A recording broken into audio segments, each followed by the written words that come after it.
There are moments in life when everything seems to collapse at once. A job you counted on disappears. A relationship that felt like home begins to unravel.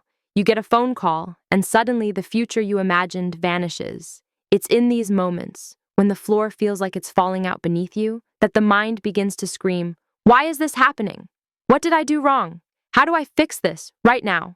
And if you're like me, you've probably been there. That raw, aching space where nothing makes sense and everything feels urgent, where your heart races, your mind spins, and you're just trying to hold it all together. I've had days where getting out of bed felt like a victory, where I couldn't stop replaying conversations, questioning choices, searching for some kind of control. And yet, those were the moments I learned the most, not by doing more, not by fixing everything, but by pausing, by sitting still in the middle of the chaos and asking, what is this moment trying to teach me? The Stoics believe that we don't control what happens, only how we respond. That pain is inevitable, but suffering is a choice. And that sometimes the storm isn't here to destroy you, but to clear the way. In this video, I want to share with you not just ideas, but real tools and truths that helped me stay calm when everything around me was falling apart. This won't be a highlight reel. It won't be about toxic positivity. It's about returning to yourself, breath by breath, decision by decision. Because calm is not a gift, it's a practice, and you don't have to have it all together to begin. Let's take the first step together. When life falls apart, we often confuse the storm with ourselves. We think, if everything is chaos, then I must be chaos. If I feel lost, then I must be failing. But you are not your circumstances. You are not the ending of a relationship, the collapse of a plan, the silence on the other end of the phone. You are the one who notices, the one who breathes through it, the one who keeps going, slowly maybe, but going. The Stoics taught us that external events are never fully in our control. But our response, that's ours.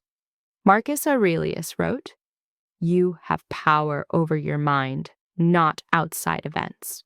Realize this, and you will find strength." He was an emperor, but also a man who lost children, led through wars, and faced betrayal. He had every reason to crumble, and still, he chose calm. Not because it was easy, but because he practiced, he journaled, he reflected, he reminded himself daily, the obstacle is the way. This is where calm begins, not in trying to fix everything, but in returning to the present. One breath, one next step, one grounded choice. When your world feels like it's spinning, ask yourself, what is mine to carry? And what belongs to the storm? Your job is not to control the wind, but to anchor yourself. You do that by staying still when everything wants you to panic, by choosing not to feed the fire of panic with your thoughts, by whispering to yourself, this hurts, but I'm still here. Epictetus said, it's not what happens to you, but how you react to it that matters. So let yourself feel, cry if you need to, fall apart if you must. But then, breathe, recenter. And remember, this moment is a page, not the whole book. You can fall down and still be worthy. You can feel lost and still be strong. You can be in pain and still find peace. You don't have to rebuild everything today. You just have to hold your ground. Calm is not a performance. It's an act of rebellion against fear, against noise, against panic. You are not the storm. You are the stillness that survives it. Let's get real for a moment. When everything's falling apart, you don't want cliches. You don't want someone telling you everything happens for a reason while you feel like you're drowning. What you need are anchors, things that pull you back to the ground when your mind is spiraling. Let me share a few that helped me. First, morning stillness. Before your phone, before the noise, 5 minutes with your breath. No pressure, no goals, just you, checking in. Second, a journal, not for productivity, but for honesty. I write like I'm talking to a friend who won't judge me. Some days it's just, I don't know what I'm doing. Other days it's, this hurts, but I'm still showing up. Third, move your body even when you don't want to. Not to escape, but to remember you exist beyond the thoughts. Walk, stretch, dance, something simple that reminds you, I'm still here, I'm still alive. Fourth, a phrase you come back to. For me, it's I am allowed to begin again. Because I forget, and maybe you do too. So find your sentence, something that feels like a soft place to land. And lastly, people. Not many, but one or two who let you fall apart without fixing you. Sometimes calm isn't something we create alone. Sometimes it's borrowed from someone else's presence. I'm not saying these things will solve everything. They won't, but they will help you stay. Stay present, stay grounded, stay human, and that's more than enough. There comes a moment when you realize you've done all you can, you've tried, you've fought, you've analyzed it from every angle, and still, things fall apart. And so you're left with the most difficult lesson of all, letting go. Letting go is not weakness, it's not giving up. It's choosing peace over control. We often believe we can think our way out of pain. Fix it, force it, rewind it. But life is not a math problem, it's a mystery. And not every chapter will come with clarity.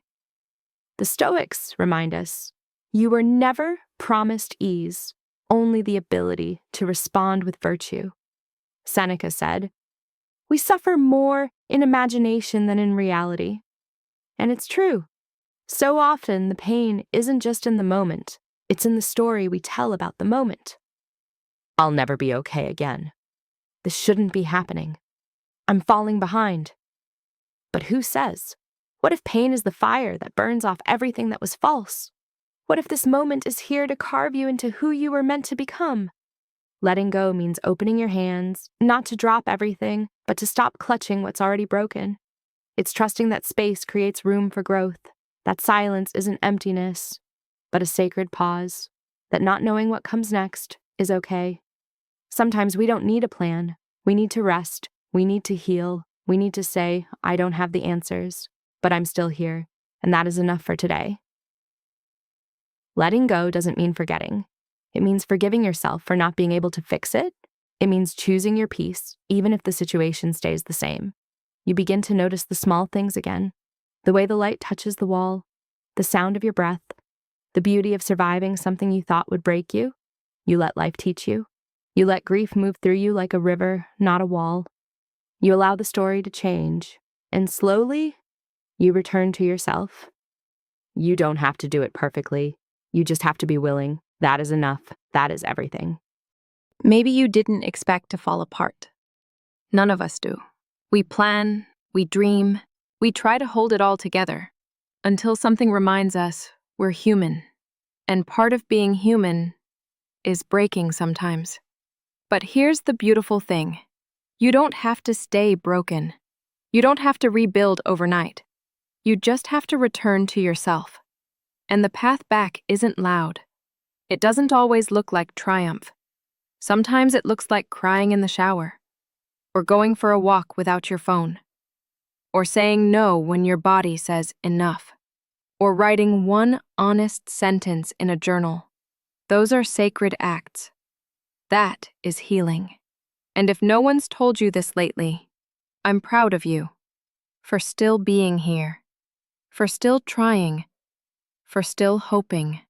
The world moves fast, but you don't have to. You can slow down. You can breathe. You can choose calm even when chaos is louder. That is what makes you powerful. If this video meant something to you, if it held space for you today, I'd love to hear your story in the comments. You're not alone. This space, this community, is for people who feel deeply and still choose to keep going. And if you want more of that, you know where to find me. Until next time, take care of that quiet strength inside you. You'll need it, but it's already there.